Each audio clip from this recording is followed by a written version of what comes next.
Vladimir Guerrero Jr. 3-2. Guerrero swings and he skies one out to deep right field. Judge back at the wall. He turns around. It's gone! An opposite field moonshot from Vladimir Guerrero Jr.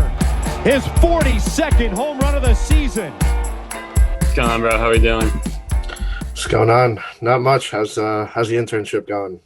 It's good. It's busy. Yeah. Just hectic, busy, learning a lot of stuff, but we're good. We're good. You're good other than the Yankees? Man, everything's going well except for them. About to get swept by Toronto. So, yeah. I don't know what's going on, man. I really don't. We've talked about them. I don't know. We'll talk about it a little later, but we'll get into it a little bit. Give me a favorite thing you saw this week. So favorite thing I saw was Albert Pujols returns to St. Louis for the first time as a Dodger, and gets a standing ovation. You know, like Yachty gives him a hug, whatever, and then obviously he hits a home run in the first at bat. So Classic. You know, I mean, you wouldn't see it any other way. So no. I don't know why I thought he had been there as a Dodger before. So I don't think he had it as a Dodger, but I'm pretty sure he was there as an Angel. Like right, I think once. that's what I'm thinking. Yeah, yeah. But it was still cool because obviously, like, no matter if he was there as an Angel or not, no one would have ever really expected to see him there as a Dodger. So yeah, I also think that was kind of interesting. Not. So, but yeah, no, man, it's a legend, and definitely the thing with Yachty's sick too. Like the brotherhood there, it's sick. Oh man. It makes you wonder how he ever really left St. Louis, to be honest. You know what I mean? Honestly, yeah. Looking back, it is strange. Yeah. But yeah. So that was my favorite thing I saw. What do you got? So I had just saw a few minutes ago. Apparently, Joey Votto, in Chicago the other night, there was a fan sitting close. He knew a young fan that was a cancer survivor or was going through treatment. I forget exactly what. But apparently he got the kid gifts. He was talking to him throughout the game, just kind of like over by the on-deck circle, and just kind of arranged the whole thing for him. It was just being like a really just awesome guy. So this is like the second really nice thing like Votto's done. I don't know if you remember earlier in the year, he met this young girl who was a really big fan of him, and they were talking. Was that out in San Diego, right? Yeah. And then he was ejected. But anyway, yeah. So I don't know. Yeah. I had no idea he was that like wholesome of a dude. So props to Joey Votto. Up until this year, I feel like he was always like kind of a serious type of guy when he's like on the field. Like, right. I've seen him in interviews and sometimes he'll joke around, but like I always thought when he's on the field, like he's a in the game guy. And like now this year, I feel like he's changed a little bit. I don't know if it's because he's getting older. I don't know what the deal is with that. Could be. Yeah. It's pretty cool to see. Also having this, but regardless of off the field, he's having a sick year. Yeah. Really bad. Man, I mean, I don't think he would win, but he's got to be in the MVP talks, in my opinion. Just because of where the Reds are. Like, without him, they would definitely not be anywhere close to that because of Castellanos and Winker getting hurt. Right. So, yeah, great season for him so far. Yeah, no, absolutely. So, we got some news to talk about this week. One thing I really was interested in getting into was the game coming up this Saturday between both of us, Mets, Yankees, on the, what is this now, 20 years after 9/11? I think 20, yeah. So it's intense, man. Yeah, I think both as New Yorkers, it kind of means a little more. It just like hits a little heart closer to home. But yeah, just I'm looking forward to seeing the pregame stuff. I knew the Mets announced today they're wearing the first responder caps, so they're going to be wearing NYPD. Fire department. So, yeah, I think the Yankees will probably end up doing the same thing too because they did that last year. Yeah, I think it will be cool. I think I heard also that Joe Torre and Bobby Valentine are going to throw out the first pitches, and they were the managers of the teams that year. I think they're going to have really good ceremonies before the game and after too. And I mean, it's going to be pretty emotional for the people at the stadium, whether you're a player or a fan or whoever. But I think it's really like it's a game and we both want to win. But like this is more so going to be taking it all in really and looking back at everything. You know what I mean? Right. And that's kind of I was reading the article yesterday about that famous Mike Piazza home run in that first game back. And just like how like they were like, should we even play today? Like this is just so soon after. But like how much of a lift it was, at least for the fans. I know the players were struggling during that game, rightfully so. Yeah. But yeah, man, I got chills watching that homer. It's crazy. Man, it shows you what sports can do, like bringing a community together, no matter what's happened. Like, obviously, that home run was huge. We've seen it when cities get devastated by a hurricane or something like that, and then they play. It's really crazy to see that sometimes, and I think that year later on too, the Yankees won the World Series against the Diamondbacks, and I think that was when George W. Bush was president. Yeah, and he threw out the first pitch, and it was like a perfect pitch. Like it really, and that was crazy too. That was obviously about a month and a half later, but right. It's a cool situation when something like that happens, regardless of what happened beforehand. Yeah, because I think that's a good point. The other thing too, I know we were in the race at that point. We were like 2.5 games behind the Braves, and we ended up missing the playoffs. But you guys went on a run, and like I think every New Yorker, even all the Mets fans, were like, we want to see the Yankees pull this out, and they didn't. But it was a great run. No, yeah, it definitely was. I'm excited to see this weekend.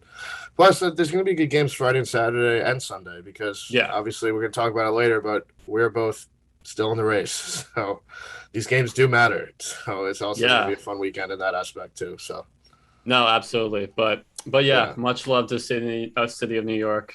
Like that's my home. So but yeah, moving on. Giants are the first team to 90 wins. Who would have seen that coming? No, I mean we keep on saying like when are the Dodgers going to get to them, and they just haven't. I mean it's close, like absolutely could. It is close still, but what are they? I think the Dodgers are 2 games back, so it seems like every week they're a game or 2 back, and it just never changes. So. Right, and I mean we don't. I'm stating the obvious here, but like you just don't want to get into that wild card game if you're LA. I feel like any team can beat them.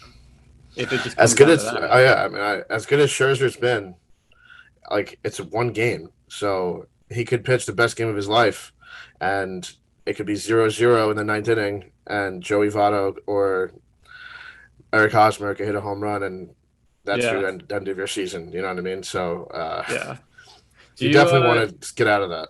Do you think you mentioned Scherzer? Do you think in that game that they're out Scherzer or Buehler? Oh, man, I don't know. I mean, they did just make the trade for Scherzer, but Buehler's like their homegrown guy. I don't know. I mean, I feel like maybe Scherzer because of his experience. I know Buehler now has experience too, but Scherzer has more. Right. I don't know. What would you do? That would be an interesting situation. I mean, I feel like the season ended right now. Buehler's the Cy Young, sadly, because of Jake missing all the time he has. But I mean, Scherzer's got to be in that conversation though, too. Oh no, absolutely. I'm just that's the crazy part. I know. Yeah. I mean, the injury to Kirsch. He'd obviously be in there too. But I don't know. It's interesting though. It looks like as of now, LA is going to be playing that wild card game, but you never know. San Francisco could drop out like we've been thinking they would, and then they still haven't. So we'll see. Right. And plus, they're done with the head-to-head matchups too. Like that's it. They are. Yeah.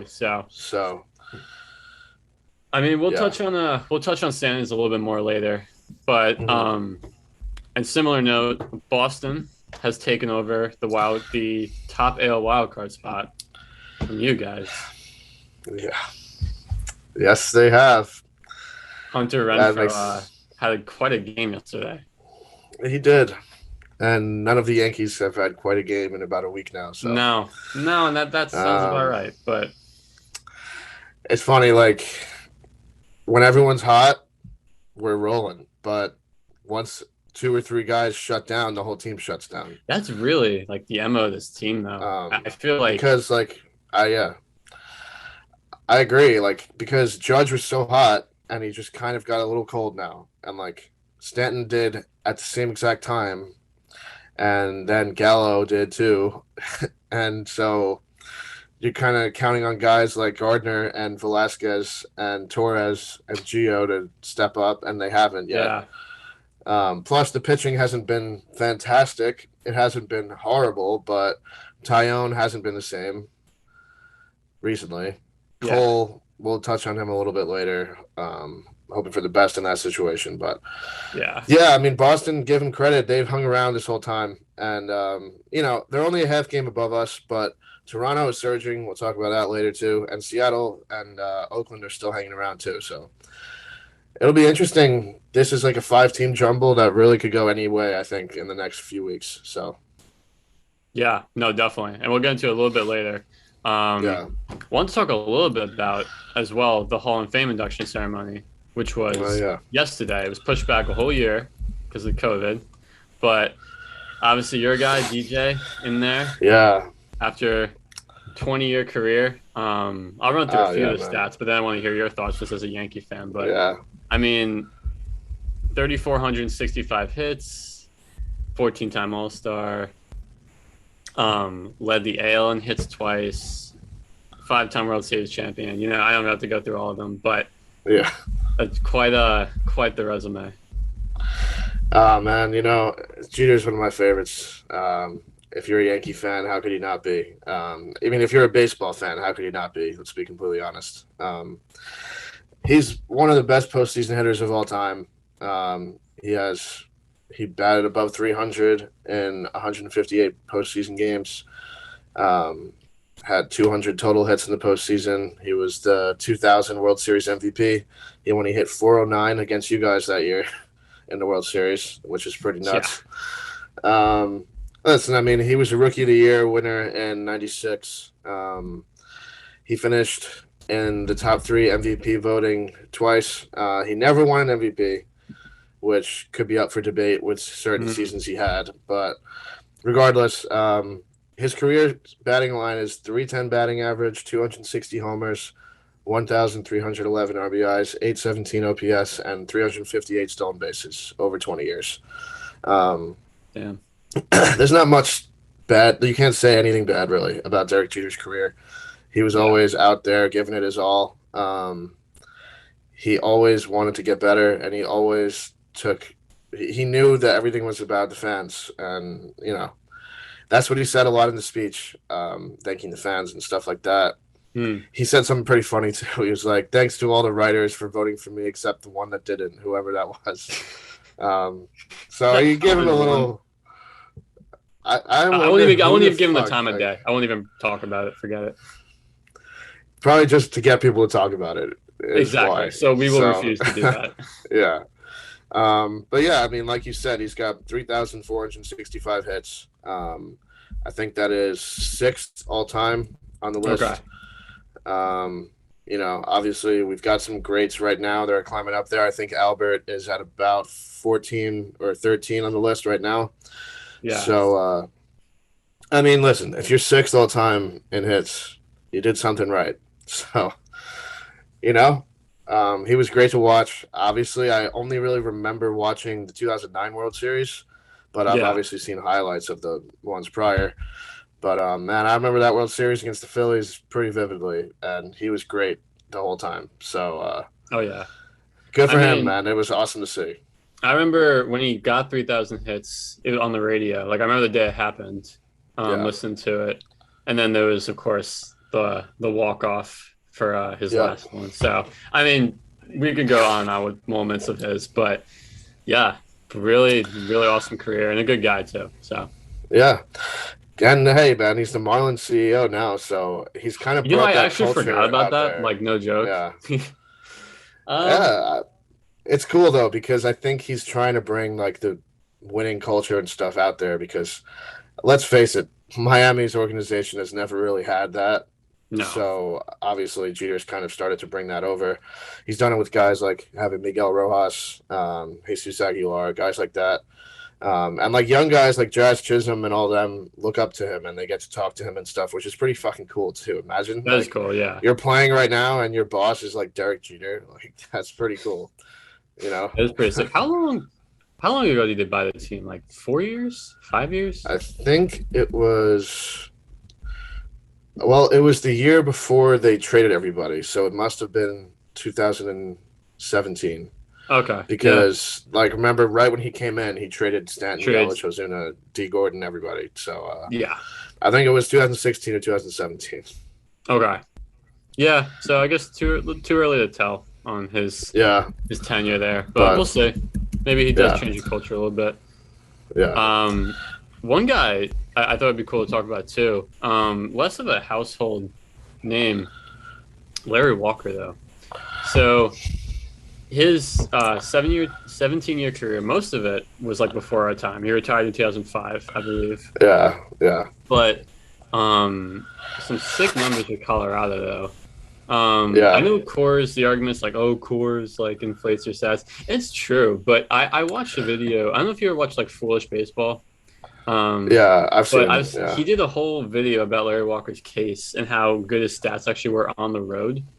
So I don't have those with me, but they were the still good. Like, yeah. Oh yeah. His stats on the road were fantastic. I think it was close to like, instead of being like a 330 hitter at home, he was like a 280 hitter on the road, or like 290 or something. Yeah. Like, he still had the same OPS, a little bit lower, I think, but yeah, I mean.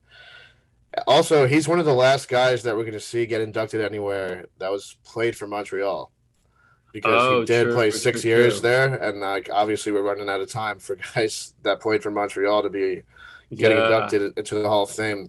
He was drafted by Montreal, and I thought that was pretty cool too, because he is Canadian. So that obviously had to have been like a dream of his, either to play for them or for the Blue Jays. So absolutely. Yeah, but I mean, like, his career stats are pretty fucking good. 313 batting average, 383 home runs, 1,311 RBIs, which is ironically the exact same amount of RBIs that Jeter had. So that's kind of strange. Yeah. That's funny, That's very weird. But 965 OPS, 230 stolen bases. So he wasn't just a power guy. Even though he was a big home run hitter, he was pretty good on the base paths. And obviously, he was great in the field, too, because he won 7 Gold Gloves. 2 with Montreal, and then 5 with Colorado. Think about it. To win 5 Gold Gloves in a field as big as Colorado, you got to be pretty damn good out there. So, wow, okay. I actually was not as familiar with this glove, honestly. He also won an MVP, which, like I said, Jeter didn't. He won the MVP in 97 with Colorado. I mean, dude, his stats that year were pretty ridiculous. He hit 366 with 49 home runs, 130 RBIs, and a 1.172 OPS, along with 33 stolen bases. So that year, he led the league in home runs, on-base percentage, slugging, OPS, and total bases. So, I mean, that's a season we may not see for a really long time from anybody, even if you're playing in Colorado. That's kind of crazy. Also, first Rockies player ever in the Hall of Fame? Yeah, first player to ever wear a Rockies uniform at any point in his career in the Hall of Fame. Yeah. Huh. So that's pretty cool, too. I feel like, I guess now that I think of it, I guess that kind of makes sense. But yeah, I'm still kind of surprised. I feel like there have been some good players that have even played there for like a year that you would have thought maybe would be in the Hall of Fame. But True. I feel like just because it's not an old franchise, I feel like maybe that's the case there too. But I feel like this kind of breaks the barrier of like the Colorado stigma a little bit too, because does it improve your numbers? Sure, but like he didn't choose to like. I don't remember if he signed there or if he got traded there, but regardless of what he did, like it's a field that's in the MLB. So, you can't fault a guy for playing there. Like it's kind of ridiculous to me that you're going to punish a guy for playing in a field that's in the same field of play as everywhere else. So, right. Yeah. And also, like we said, his numbers on the road are pretty freaking good. Yeah. So I mean, and like his numbers in Montreal and St. Louis are pretty good too. Like he played 8 years somewhere else, so like he was still good other places. So, I mean, he was also in his last year of eligibility too. So I think that it was cool that the writers saw that he should have gotten in, because Like you need 75% of the vote or whatever to get in, and you're only available on the ballot, I think, for 10 years, right? I think that's what it Yeah. is. So it And took so him he was 10 past this. years, like this whole Yeah. time. Wow. hmm And there were still so many people that were like against him too. He got 76.6% of the vote, and you need 75. So like, good for some of the writers to realize this, but there were still so many that didn't want him in for some reason, and like, I Hmm. just don't understand that really. I Um, yeah, no, I don't. I feel like it shouldn't have been that close. But yeah, I mean, good on him. So congrats, Derek, yeah. Larry. So we'll see. I have to. I don't even know what the ballot's looking like for next year. We'll have to look at some point. Well, Matt, we're going to talk about that at some point over the winter because we're going to have Bonds and Clemens pretty soon. They're going to get off it, so True. we're going to I have a conversation about that at I'm some I'm point. actually interested in that because I'm not sure we Yeah. feel the same way about that. So we'll Yeah, that'll we'll be touch a back in a little fun bit. conversation. Yeah. All right, so we're gonna dive into now a little what it seems or not what it seems. So a guy I want to talk about, probably not the biggest household name at this point. He's only played 2 big league seasons, and his rookie year was the shortened season. So he's only played about 155 total games so far in his career. But I'm gonna talk about Ryan Mountcastle on the Orioles. Have you heard of him? I have, although I just know nothing about him now. Yeah, so this dude is pretty good so far in his career. Like I said, about 155 total games so far. He's got a 299 batting average, 30 homers, 98 RBIs, and an 843 OPS. So, although that's over 2 seasons, that's pretty much a full season's Yeah, worth it's of equivalent of games. full. Huh, I mean, pretty good. dude, that's like close to MVP type numbers, to be honest. I know he's on Baltimore, so he Yeah, ain't going to get many votes, but still, I mean, he's been a solid player. And when you compare some stats of his to like, let's say like barrel percentage or like hard hit percentage, stuff like that, his stats are comparable to guys like this year, like Dansby Swanson, who we talked about last week. They're yeah, pretty similar in that aspect. Willie Adames too. We've talked about him before on here, how he's having a good season, and Mitch Haniger is a great player. Those are 3 guys he really compares a lot to with like launch angle, his hard hit rate, all stuff like that. So okay, to me, that kind of leads me to believe that he's probably pretty legit, but he also hits the ball hard, man. Like I said, his max exit velo this season is in the top 6% of the league. So playing in a place like Baltimore, hitting the ball that hard is going to lead to a lot of home runs. So let's be Yeah. honest about that. But yeah, I mean, what do you think? Do you think? I don't know if you've seen him hit much, but he looks like he's pretty disciplined at the plate too. He doesn't strike out like a Okay. ton either. Yeah, he was. That's funny. He was actually really not on my radar at all. But I mean, Yeah, with all the stats you're saying, with the barrel percentage, hard hit percentage, max exit velo, like obviously like these are pretty like advanced statistics. right. And like they only mean so much, but like it means he's making very good contact. It's like he's not just he's not getting cheap hits. So yeah, No. I kind of buy it. I just looked it up real quick. He's 24. So like Right. I actually would have thought he was older. So Yeah, I buy it. Those are really good numbers actually. yeah. I mean, if you look at like the Orioles starting to rebuild, like yeah, they have one of the worst records in the league, but they got some pieces now, dude. Like if you're Yeah. looking at their team and like I think they've kind of found the core for their rebuild now. They have Mountcastle. Cedric Mullins is having an absolutely unbelievable I'm big on season. Cedric, man. He's a beast. Obviously, John Means is pitching like an ace the whole season. Yeah. So he's a stud. And Adley Rushman hasn't even made his debut yet, and he's like the number 1 catching prospect. I think he's the number 1 prospect overall in the league. Okay. So, I mean, maybe we see a September call-up for him. Not sure. Probably not. I would say he's going to wait to come up until next season, but he could be the starting catcher next season.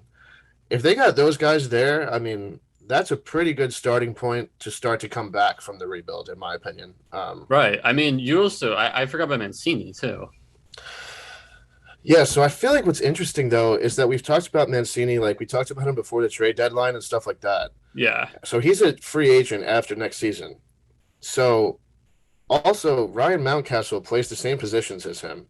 Like we've seen Trey Mancini play the corner outfield, first base, and DH, and Mountcastle does the same thing. So obviously they have room for them both to be in the lineup because like one plays the outfield one day and one plays first or something. But Right. being Mancini is going to be an up and coming free agent, do you think that this, because he's been playing so good, Mountcastle, I mean, that this means they would look to trade Trey Mancini more just to try to get more back? Or do they try to Could extend be. him? I mean, I guess if you wanted to make the argument, you could say that Mancini's older, so he's not really on the same timeline as Right. Mountcastle, Rushman, Means. So I guess you could make the argument.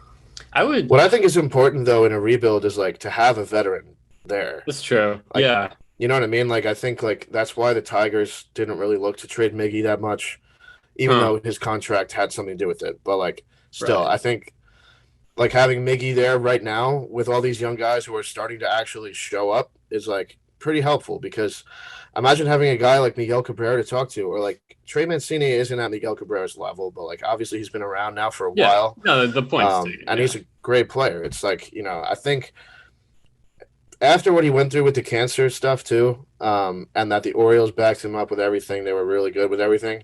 Yeah. If they give him a decent deal, I think he might take it because I think he likes that city and the team too. So Low key, that could be an interesting team next year. I think you just gotta find pitching around John Means. But other than that, like the offense, Yeah. is kind of solid, honestly.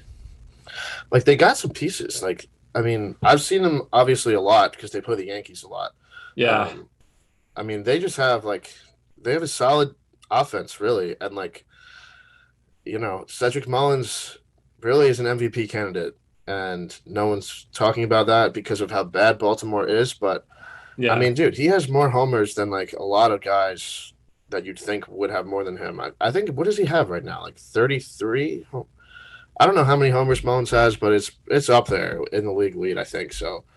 I Not believe it. close to like not close to Otani and them, but like he's pretty No, up right, there, I right. think so. And I mean, honestly, just going a little bit into the future, I guess Baltimore's timeline does kind of line up because with the rest of the division, because obviously that division is so freaking good right now. So, they could, like, there's no point of them trying to compete in the next, like, 2 years, maybe even 3. But after Yeah. that, I mean, I would think, Boston's going to get older. I guess Toronto might be up there, but you never know what the Rays are going to be. So, I don't know. It's kind of interesting. Just put some pitching around Means. I guess Yeah. a competitive team. Yeah, I mean, like, you remember the years. Obviously, we both remember the years where it was Detroit and Baltimore were the top dogs in the AL, Oh yeah, and it seems like it was forever ago now. But we may see was a that cool within the team. next 5 years at some point from both of them. So I think yeah. that'll be Detroit, pretty, Detroit's actually look decent. Pretty like their better pitching than has Baltimore. looked great. Yeah, Yeah, so so you might see a repeat of it'll be history. Yeah. interesting. Yeah. So to move on a little bit, I want to get into a player on the Yankees that we've talked about a lot. I want to get into Giancarlo Stanton, but I want to get into his play as DH compared to his play in the field when he plays the field. Okay. So Because we've is this what talked it about seems? Or, if we like should he play outfield? Should he stay in DH? Does that affect his batting? So yeah, we've had this conversation. So I'm curious, to Right. build on it a little bit. Yeah, so I kind of like went deeper into the numbers here and looked at his actual stats when he plays each outfield position, whether it's left or right, Okay. and then his stats as a DH since 2018. So since 2018, when he first joined the Yankees, because obviously when he was in Miami, there was no DH. So Right. I'm only looking at it from this perspective. So since 2018, Stanton has played 53 games in right field, 50 games in left field, and 207 games as a DH. So obviously there's a little bit of a skewed number standpoint there, but looking at it from those games since 2018, as a right fielder, he's hit 268, 13 homers, 32 RBIs, and an 847 OPS. So Okay. again, the RBIs and the home runs are skewed a little bit. As a left fielder, he's hit 329, 10 homers, also 32 RBIs, and a 1.033 OPS. So honestly, it looks like his best numbers, OPS and average standpoint, is from left field. Right. And then when you look at his DH numbers, this is very eye-opening to me. His DH numbers, average and OPS, are 213 batting average and a 711 OPS. He still has the power and RBI numbers, 48 homers, 132 RBIs, but that's pretty much all he shows. Like, he doesn't get on Right. base much as a DH, oddly enough, which is a little strange. Hmm. Um, but I thought it was interesting to kind of put these numbers, like the home run and RBI numbers, like into a 162 game like simulation thing. So like it's Okay. all even. So when I did that, his right field numbers would be a 268 batting average, 39 home runs, 97 RBIs, and the same OPS. The left field would be 32 home runs, 103 RBIs. And then as a DH, putting those into 162 games would be 39 homers, 107 RBIs. So when you look at it like that, those numbers are all pretty similar. They're all about the same. Yeah. But then the biggest issue is the batting average and the OPS. Right. So, like, even though the RBI total is at the highest when he's DHing over 162, Yeah. he doesn't get on base much. Like, I would take a guy that has 103 RBIs and hits 329 over a guy that hits 213 with 107 RBIs. Yeah. Because that means he's getting on base other ways. He may be scoring more runs for your team. Mhm. I mean, it's interesting. I just thought that was way low, the OPS and the batting average for a guy that you want to be your everyday player. I mean, It's a big difference. To me, it's kind of like a correlation is not causation type of thing. Like you know what I mean? I don't like let's say he just moves to right field and goes on a hot streak and that really skews his number. Like I don't know. I'm trying to think of how to word this. Yeah, I guess I don't know how much of it is cause and effect, but regardless, it's still a big difference. So I'm curious if he actually stayed in the outfield and played the same number of games as that DH number you said. How would be? I mean, look, if you look back though, like before 2018, before he was like full-time DH type player, whatever the fuck you want to say, like he played a total of 941 games in right field, and his averages over those years were 118 games played. So he did get hurt still, but that's not like he gets hurt more as a Yankee, honestly, when he's DHing. But his numbers over that time was a 267 batting average, 33 bombs, 82 RBIs, and a 911 OPS. So I mean that OPS is pretty good. And I mean, it's not like he was a bad player when he played the outfield this often. No. During that time, he was a 4-time All-Star, 2-time Silver Slugger, and he won the 2017 NL MVP playing 155 games in the outfield that year. So, I mean, it's not like he hasn't been good either. So that's what I like to look at too. You obviously remember those because the Marlins played the Mets all the time. Right. I guess so I guess the question then becomes like, where do you keep him? I feel like, I mean, obviously these numbers say keep him in the outfield, and like based on your roster construction, I feel like you have to. I feel like you just have so many of these big, like clunky guys that like that almost need that DH, almost like a Luke Voigt. So if you put Stanton in there, like then you're just blocking it for other people. So, I mean, that's interesting. Again, I don't know how much of it's cause and effect, but just still, I feel like it's kind of the case to keep him in the outfield. Like give it a shot at least. I just feel like it's like out of necessity, you have to. And like then when you look at these numbers, it's like, well, it's not even just out of necessity. Like right, exactly. He's also a good player in the outfield, but like you said, Voit needs to play. We've talked about this before. He's the home run champion from last year. He's a great hitter.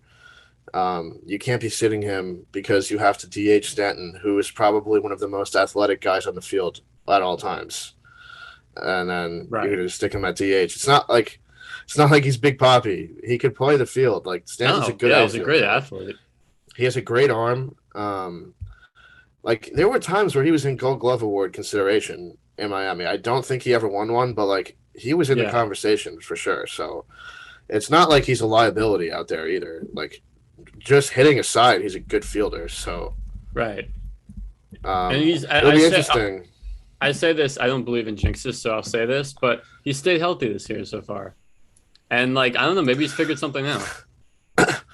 Well, in my opinion, dude, honestly, we've talked about this a little bit, but like I think DHing means that you're less stretched out during the game, and you're more likely to pull a hamstring when you're running the bases. So I think that he's also been playing better since he's in the field because he's just moving more and like he's actually like running more in the field. Like I feel like too, it also helps your mindset because you're not just going back to the dugout after you strike out and being like, oh man, I struck out and thinking about it for 3 innings. You're going to go out to the field and make some plays and kind of get your mind off of what just happened. And like the worst thing you could do as an athlete is to like overthink something that just happened because then you're going to do it again. You know, that's funny. I've never thought about how much time a DH spends in the dugout. Yeah. He really just sits there about like 90% of the time. Right. Huh. I've never thought of that. Huh. But yeah, I guess that's the case with him a little bit. Yeah. And that's why it's crazy though that like some guys are built to do it though. Like David Ortiz did it for how long? Like Nelson Cruz. No, he made it work. Yeah. But yeah, I mean, it's definitely, I feel like it's something you got to get used to. And if you're good enough to play the field, I feel like you just got to get out there instead of just sitting there like, oh man, I looked like an idiot up that, whatever you're thinking, you know what I mean? Yeah. So yeah, I think these numbers don't lie. I know it might not have to do with it completely, but I think the Yankees, if they're smart, they're going to keep putting them out there because it's better overall for the team. So yeah, agreed. Obviously, like at this point in the year, you kind of look at who's hot and who's not. Like, let's face it, the Yankees are 2-8 in their past 10, and the Blue Jays are 9-1. So that's why the standings are what they are. And the Blue Jays have beaten us 3 of the first games of our series. We're supposed to play tonight. May get rained out, so I actually would prefer that because I think we need a breather before the Mets series. But regardless of that, I think it's really interesting that the Mariners are still there. You know what I mean? Like I think like they're ahead of Oakland in the standings right now. Like they're legitimate. Like somehow, I mean, I don't know. I still don't see a world where they're in that second spot, but like they're keeping it interesting for sure. Bro, imagine that game becomes like Toronto, Seattle for the wild card. I love it. That'd be fantastic. I mean, no, obviously, like I want, like it would suck for you guys, but like, damn, talk about, I don't know, just like such an underdog, small market matchup. I guess Toronto's not that small market, but you know what I mean. Yeah, I mean, especially because like Seattle has the postseason drought or whatever, so right.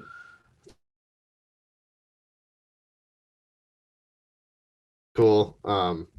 Especially if they like were ahead of Oakland too, again, because like Oakland was supposed to be pretty close to the Astros in this division race. So right. You know, I forget, but I may have even had Oakland winning the division by like a game or two over Houston. I don't remember though. But we thought it was gonna be pretty close, but hasn't. Yeah, I mean, like Seattle's closer than Oakland, so right. And then, yeah, and like Seattle's been hot too, by the way. Seattle's 7-3 over their past 10, so they've been hot as well. So, as you say that, I want to just briefly get into like one thing about Seattle and Toronto. So Toronto's run differential is a plus 143. So that's like better than the White Sox.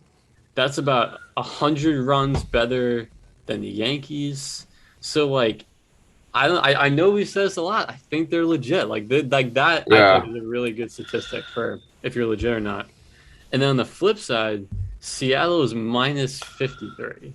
So if you want to make the case against them, like there you go.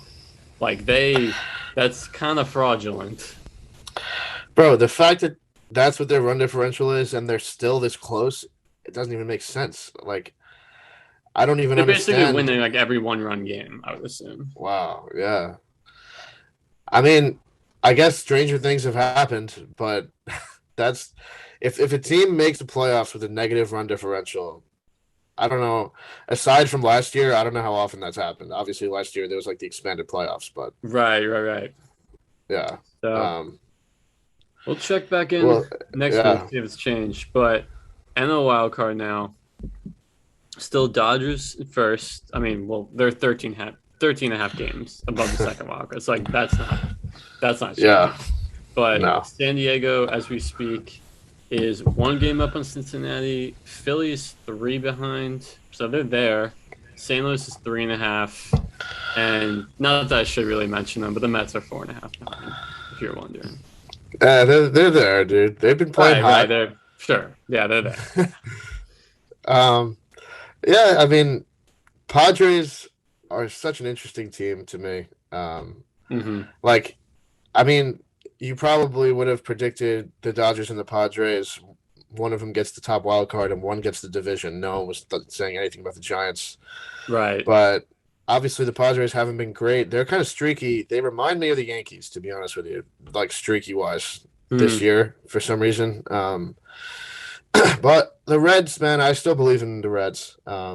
You know, I haven't was been playing great. I was gonna say, I feel like we've been high on the Reds all year, but they've really wasted this opportunity now to make up ground. Like this has been about 3 weeks now, or maybe like 2 weeks or so, that they've been like a game behind, 2 games behind, and they've really done nothing with it. So, I mean, I'm pretty sure, like even last week when we recorded, they had the second spot.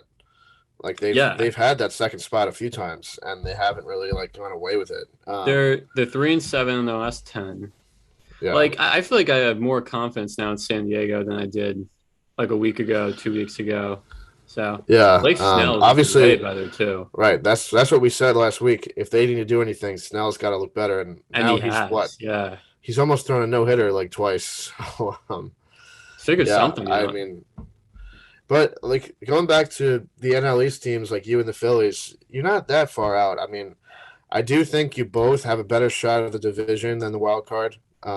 Yeah. Because the Phillies are 2.5 out of the Braves right now, and then you guys are 4. Which really, with, what do we got, probably 3 weeks to go, like, 4 games is not insurmountable or, like, by any means. You guys could be there. Because you have, ever since the Baez stuff happened, you guys have been playing better. Honestly. Isn't it funny how the world works like that?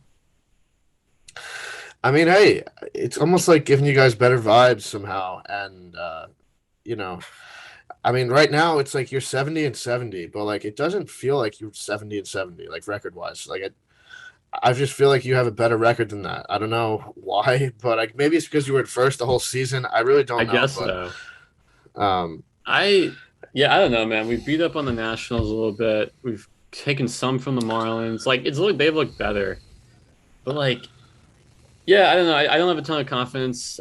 Jake is apparently still on the way back. I don't even know at this point, like if it's worth it. But yeah,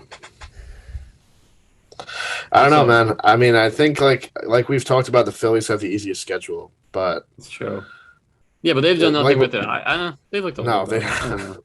Like they're such a weird team because they play these shitty teams and they always lose. So, you know, I don't know. I think it's Atlanta. I think Atlanta has it, but that's me.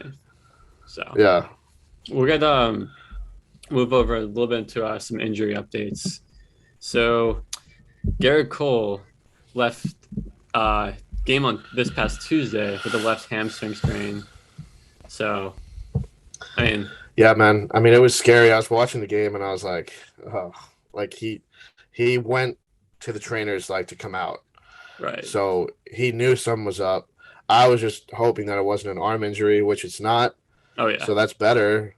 But like hamstrings are never good. So, you know, we really gotta be careful with him here. Obviously, you know, you want him back because you need to make the postseason, but you also don't want to rush him back and then have him not be able to start the wild card game. So it's kind of interesting. It's like a fragile situation because if we don't have him for the wild card game, we have other good pitchers, but that would be way tougher. But you don't want to. I don't know how much I trust those other guys. I mean, kind of, but like I think that if for some reason Cole isn't available, you got to go Tyone, and then you got to have every single guy in the bullpen ready to go at any moment because, you know. But also with us, we got another injury. Jonathan Loizaga was just placed on the 10-day IL with a right shoulder strain. I think we've talked about him a little bit on Not What It Seems at some point this year. Right. He's probably been like our best reliever this year because Chapman's been up and down. Yeah. So that one kind of sucks too because we already have Britton out and now Loizaga, and with Chapman not having his best stuff, that's kind of a thin bullpen now. So we're hoping that he's back before the end of the season, but we really don't know yet. So Yeah, I mean, guys like, I mean, thank God for guys like Nestor. As far as oh what they man, played, nasty Nestor, man, I love Nestor. no, me too. He's awesome. So hopefully they can Yeah. hold down the fort at least while Yeah, Garrett and the Wazir are gone. yeah, Shifting to LA, King Kirsch could return for the Dodgers after he made a rehab start 2 days ago, so he could be back for his next turn in the rotation. So, I mean, it's a like they. I don't want to say they need it. Like they're the Dodgers, but like still like after Walker and Scherzer, Urias, like it does get a little thin back there, I guess. So yeah. I mean, obviously, it'll only help to get Scherzer back, basically. So, I mean, to get Kershaw back, right. it'll only help. It's not like it's going to be a bad thing. So, I mean, No, yeah. I just mean Coulda, like, like- so freaking it's an embarrassment Coulda- of riches already. So hey, maybe a Kershaw return boost them up into this first place. You never know. I could see it. Yeah. So and then Kyle Lewis shut down for the remainder of the season. So it's a blow for I actually I don't even have I didn't put the injury there. But I'm not sure exactly what it was, but It was I think it was his knee. I think he has like a contusion on his knee or Contusion something. his knee. I I mean, yeah, what's it's crazy that Seattle is still where they are again without Lewis playing most of the season too, because he was arguably their best. Like obviously he won Rookie of the Year last year. Like he's a great player. So honest question, like who plays for the Mariners? I really Well, don't know. Like other than like 'cause- Kyle Seager. and like Kyle Seager's actually having a great season if Okay. you look at his numbers, but like they have JP Crawford, Ty France, I think. Ty is the France. guy Yeah. they have. Right. Okay. I'm not too sure. So No, that I would mean be, good on him. Like that's like the classic like race Yeah. thing to do when like you win with like It is. G-Man Choi and Joey Wendell. Right. But I mean, Yeah, God bless it. yeah, man, keep it going. No, yeah. And give me a series you're looking forward to this week. Well, speaking of Seattle, man, I'm looking forward to Boston playing Seattle in Seattle Monday through Wednesday. Because look, I mean, let's say Seattle goes out there and fucking sweeps Boston. I mean, dude, that would be kind of interesting because I mean, I don't know. I could see it. I Boston- could totally see that. Boston happening. could also knock them out though. If Boston sweeps them, I mean, Seattle's chances would be way lower. So it'll be an interesting series. I think it helps Seattle that they're at home too, because obviously Seattle's kind of in the middle of nowhere up there in the Pacific Northwest, and Right. it's a long flight for Boston. So we'll see. I mean, I think it'll be an interesting series though, for sure. Yeah. I'm gonna go. I mean, the obvious answer is the Subway Series, the Friday through Sunday at Citi Field. But just for to change it up, I'll go Reds Cardinals because that race. Cardinals are probably out of it, but like we said, the Reds need this. Like the push is right now, and they're a game out. Yeah. So that's in St. Louis. So see if they can make up some ground. Yeah, that'll be a good series. Obviously, St. Louis, I think, is about 3.5 out of the wild card, like we said too. So, like, they're not dead yet. Oh yeah, they can make if they win I this mean, series, yeah. like they're right there. So, Yeah, that'll be a good series. And then give us a stat of the week. What do you got this week? Okay, well, the stat of the week this week is kind of going to piggyback to one we said last week because Wander Wander Franco is still getting on base, and he has currently passed Mickey Mantle, who was second on the list. So, for anyone who doesn't remember, this streak is getting on base for a player aged 20 or younger. And so Okay. now, as of today, the Rays play later, I think, so he might extend it later on. But he has been on base now for 38 straight games. Mantle's record was 36. And Wow. he has to reach base in 6 more games to surpass Frank Robinson's 43. So that would be 6 more games in a row. And then he would hold the record. I guarantee So- it gets broken tonight. Like, we're going to release this, and the streak will be huge. I guess always how it worked. But no, it wouldn't really surprise me, but no, regardless of that, that's crazy. 38 straight. Huh. I mean, if you just think about these names like Mickey Mantle, Frank Robinson, you know, like if he keeps this up 40 years from now, we might be talking about Wander Franco the same way, because if he's doing what he's doing, he's about to have a fantastic career. So he's lived up to the hype, man. He's looked good. There's a big reason why the Rays are doing what they're doing, to be honest with you. And like, it's crazy that the Rays were able to trade Willy Adames, a guy who meant so much to that clubhouse, right, to put in Franco as the everyday shortstop and not even lose a beat. And have Adames has been like great in Milwaukee too. So like the trade worked out both ways. Yeah, that's true. There's a trade that does go, huh? I mean, I guess Franco. We always talk about how the Rays like this no-name. It's just a bunch of no-names. Franco might break that. Like he might finally be like that, like the kind of So everyone knows. I feel like he's the closest thing to Evan Longoria that they've had since him, and I mean he may even surpass. Like Evan Longoria was probably the most well-known Ray ever, but I think that Franco definitely has a chance to do this. Especially, let's say the Rays open up the checkbook for him. Like they're not usually going to do that, but for a guy like this, I don't see how you let him go. Yeah, I feel like you'd have to. Yeah. So yeah. Well, that wraps up for us. We'll be back next week, and for all the New Yorkers, enjoy the Subway Series, and take care. Yep. See you guys next week.